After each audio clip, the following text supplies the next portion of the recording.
Hi everyone, Sandeep here from BAM Talks. I know it's been a while since we last did a talk, so today's special talk will be on sexual health, and this is one of the biggest taboos we've found within the British Asian community. So today I'll be speaking to Elyssa from Brook. Hi Elyssa. Hiya, how you doing? I'm good, thank you. How are you? I'm very well, thank you. Good, good. How's your lockdown treating you? Oh, we're making it through. Oh, good. No, that's good. So I'd just like to start off discussing your job a little bit, just kind of what you do, what your role is. Sure. So at Brook, I am an education and wellbeing specialist, which basically means that I do lots of education in schools, in other youth settings, like youth clubs, or sometimes in colleges, universities. And then I also train the professionals who work with young people. So teachers or like youth workers or some clinical staff, things like that. Mhm. And then aside from that, I also help to run something called Come Correct, which is a condom distribution scheme. And we give out free condoms and lube to anyone under the age of 25 across the whole of London and a Mhm. bit further afield as well. That's cool. And can you just tell our followers a little bit what Brook is, just in case they don't know? Sure. So Brooke is a sexual health charity for young people under the age of 25. We've been going for 50 years, I believe, and we are, I think, maybe the most wide-reaching and largest sexual health charity for young people in the country. Yeah. We provide lots of different services. So education, as I mentioned, training, as I mentioned. We also do free contraception, free pregnancy testing, Mhm. free counselling. We have clinics up and down the country as Mhm. well, and we do a few other things as well. That's amazing. And so basically why I wanted to have this discussion with you today is because I think this is a huge taboo in the Asian community. And kind of my starting point is in schools. Do you think there's enough taught in schools, and do you think it's taught well? First of all, do I think enough is taught in schools? Absolutely not. Obviously, I'm a bit biased because I work in sexual health and I teach in schools, but I just know that we could be doing so much more. We could be starting younger. We could be giving a broader amount of information. I'm not saying that I think things that are age inappropriate need to be taught younger. I think that things need to be introduced when it's relevant, because if something's not relevant, young people aren't going to listen. It's just going to go over their heads. Yeah. But as long as it's relevant, I think we start younger, we do it more frequently. We make sure that young people feel that they have autonomy over what they're learning. Yeah. And it would be so great to not only just do the core like biology of Yeah. how sexual intercourse works, but also around sex and relationships and healthy sexual encounters, and making Yeah. sure that young people feel they have a good understanding. Maybe it's not relevant now, but for when it is relevant, that Yeah. they feel empowered to make decisions about their health. And that is something that we do at Brook, and I'm really happy and proud of what we offer in schools. But I know that we're not necessarily teaching in every school up and down the country. So I do think we could be doing more. No, definitely. I mean, we have a lot of discussion about kind of abuse in relationships and what makes a healthy relationship. To discuss sex, I Wonderful. think is a massive part of a relationship, and just knowing what is right and what is wrong, what is healthy, what is unhealthy. And I definitely Yeah. feel like we lack that in our education system, and it's really kind of letting us Yeah. down in the respect that kids actually don't know Yeah. where it is healthy and where actually this is a bit wrong. I've said no. Where can I go from here? What can I do? So that definitely I've Yeah. noticed And is a that huge thing. for sure. And I with response to that, if someone does want to learn a little bit more about that, or maybe that is something that they've experienced, Mm-hmm. we would really recommend speaking to someone who you trust. It doesn't need to be a parent, it can be someone else, a trusted adult that you maybe know, or a close friend, or you can come speak to us at Brook. We've got lots of people Yeah. who are really trained in this area and will be understanding and non-judgmental. Yeah, that's amazing. I didn't realize you had a counselling service as well, so that's really, really good. We do, and it's free, which is so Mm. great, because that can be obviously a barrier to access. Yeah, definitely. So more specifically, do you think the British Asian community kind of takes to learning about sexual health well or not? So I think in terms of learning, there's a real wide spectrum. We have, you know, the British Asian community is not a monolith, and Yeah. within that we have people who are wanting to be empowered, they want to get knowledge, they have a recognition of like, this is an area I could do with a little bit more knowledge, a bit of expertise. Mhm. And I definitely speak to young British Asian students who are hungry for this knowledge. Yeah. But equally, I do sometimes meet British Asians who say, like, this isn't relevant for me. Hmm.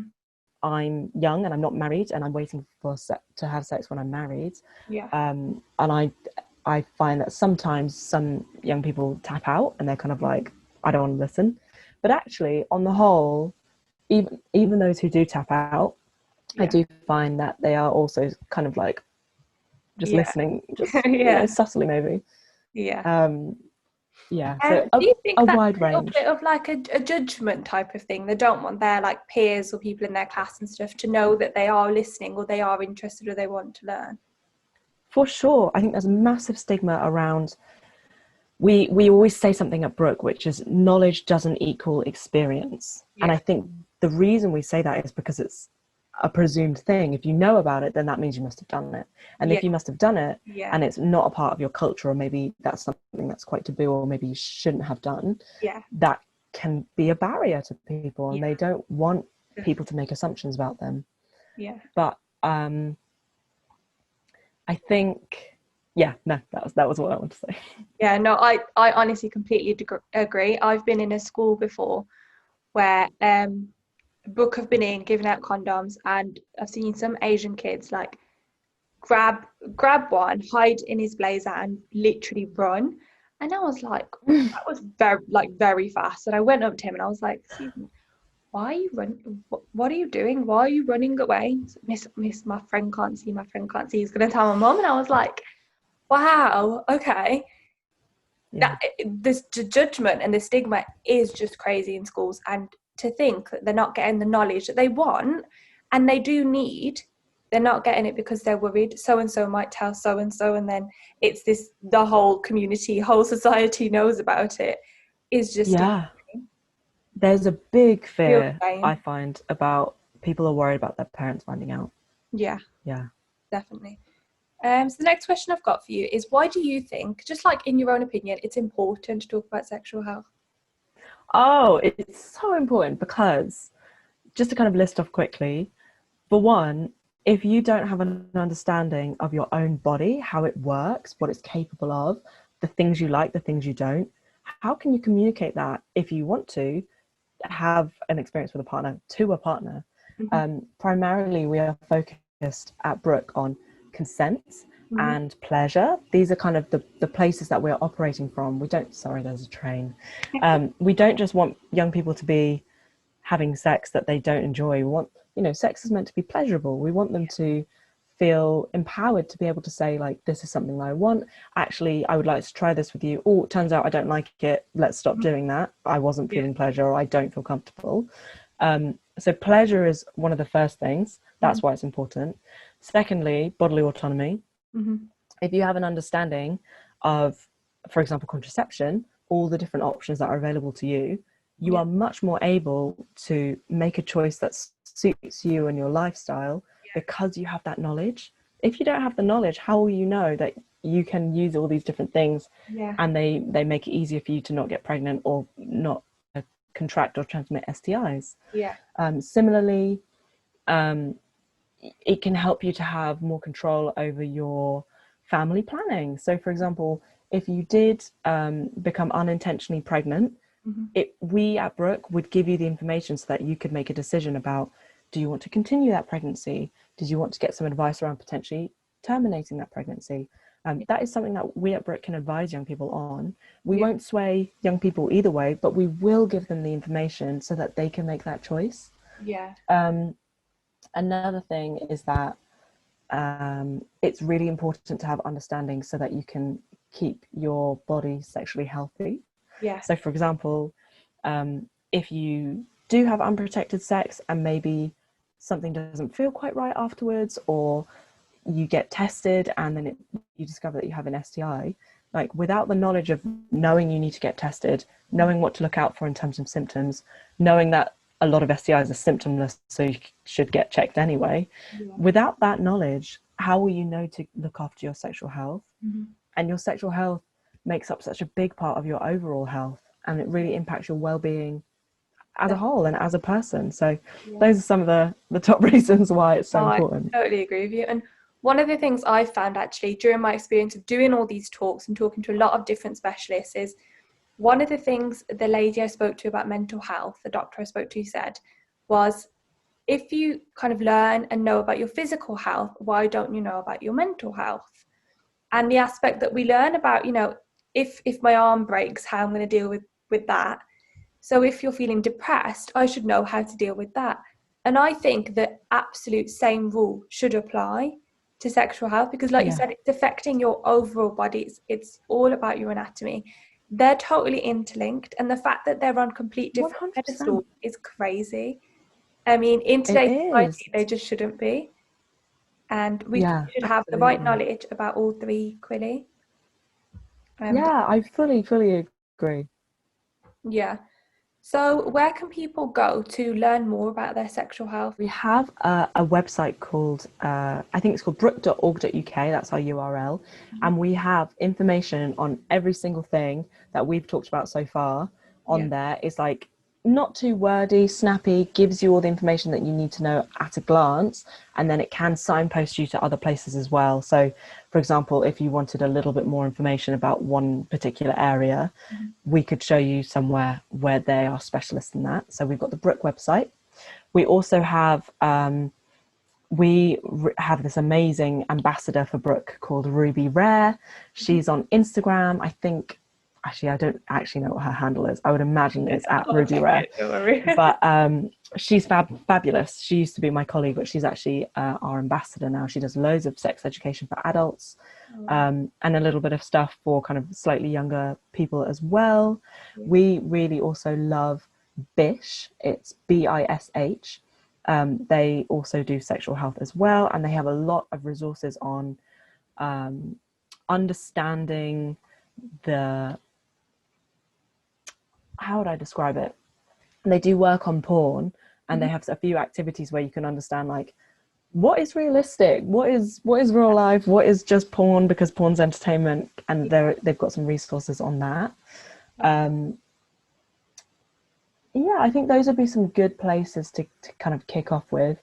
If you have any parents watching this, we at Brooke are doing these Brooke parent lives on Facebook, on our Facebook page, where we are breaking down a topic every month that we will be teaching in RSE lessons as the new government guidance comes in. So it was the case that RSE was becoming mandatory. It was going to be from 2020, but obviously COVID. So we are starting from 2021. And we want to make sure that parents feel as well informed as they possibly can be about what's going to be taught. So very welcome to come and join us and watch some of those as well. Yeah, no, that's amazing, because that's what I've found is having the parents involved is a huge, like, it's so important, because otherwise you've got kids going home telling their parents, we learned this today.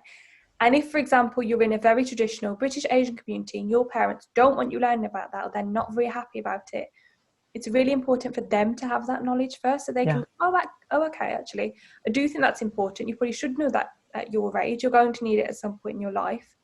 You know, kind of as soon as you go to university, and this has been my worry with sexual health in education, it's taught through school, and then you go to university and you're kind of left by yourself. And it's a lot of freedom all of a sudden. Exactly. It's a huge amount of freedom, very fast, and, you know, how many kids actually know what they're doing? Are they being safe? Is there consent? There's so many topics that probably a lot of young people don't consider when they go off to uni. And so we also get brought into universities, but like we would love to have these conversations ahead of time, you know, rather than after the fact. Exactly. Thank you so much for speaking with me today. That's been brilliant. No, of course. It's been lovely to chat. I hope our followers find this really interesting. And If any of your followers are under 25 and they want to get some free condoms and Yeah. free lube, we also, just to let you know, it's completely confidential. No one will tell anyone's parents. The same with if anyone visits a clinic, again, completely confidential. Confidential. But our website is comecorrect, C-O-M-E, comecorrect.org.uk. And that shows all the places in London that we can give out free condoms. So yeah. Thank you so much. You're so welcome. Lovely to chat to you. And you. I'll speak to you soon. Okay, See you bye. later. Bye.